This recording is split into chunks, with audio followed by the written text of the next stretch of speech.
दौसा से एक बड़ी और चर्चित राजनीतिक बयानबाजी सामने आई है, जहां मशहूर डांसर और सोशल मीडिया पर जबरदस्त पहचान रखने वाली गौरी नागौरी ने खुले मंच से राजनीति में उतरने के संकेत देते हुए कई अहम बयान दिए हैं।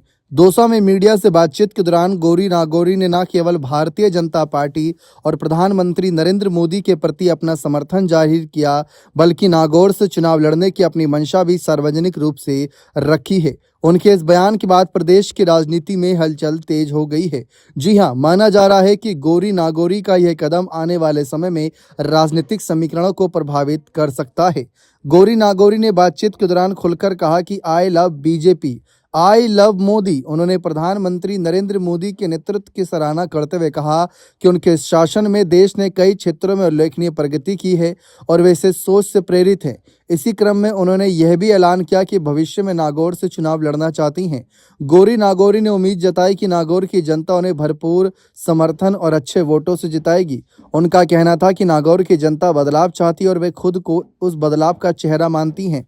इस दौरान गौरी नागौरी ने नागौर सांसद हनुमान बेनीवाल के बच्ची वाले बयान पर भी पलटवार किया।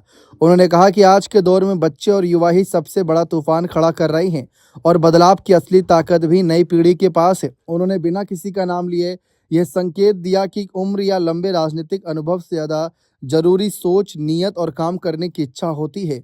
गौरी नागौरी का यह बयान सीधे तौर पर उनके आलोचकों को जवाब के रूप में देखा जा रहा है। गौरी नागौरी ने राजनीति को लेकर अपनी सोच भी साफ शब्दों में रखी। उन्होंने कहा कि एक राजनेता का दिल से अच्छा होना जरूरी है, उसमें इंसानियत जिंदा रहनी चाहिए। उनके अनुसार नेता को भ्रष्टाचार से दूर रहकर ईमानदारी से काम करना चाहिए और जनता को सिर्फ वोट बैंक नहीं बल्कि अपने परिवार की तरह समझना चाहिए। उन्होंने कहा कि अगर जनप्रतिनिधि में यह भाव हो तो विकास अपने आप जमीन पर दिखाई देने लगता है। पैसे को लेकर पूछे गए सवाल पर गौरी नागौरी ने बेबाकी से कहा कि उनके पास पैसों की कोई कमी नहीं। उन्होंने यह भी जोड़ा कि अगर कोई ईडी की रेड करवाना चाहता है तो वह अलग बात है, लेकिन उनका मकसद राजनीति में आकर पैसा कमाना नहीं बल्कि नागौर और वहां की जनता की सेवा करना है। नागौर के विकास को लेकर उन्होंने कहा कि जैसे जैसलमेर, जयपुर और उदयपुर देश दुनिया में अपनी पहचान बना चुके हैं, वैसे ही नागौर में भी बदलाव होना चाहिए। उन्होंने बेहतर बुनियादी सुविधाएं, पर्यटन और रोजगार के अवसर विकसित करने की बात कही ताकि नागौर को भी एक विकसित और पहचान वाला शहर बनाया जा सके। बने रहें चैनल के साथ। बहुत बहुत शुक्रिया।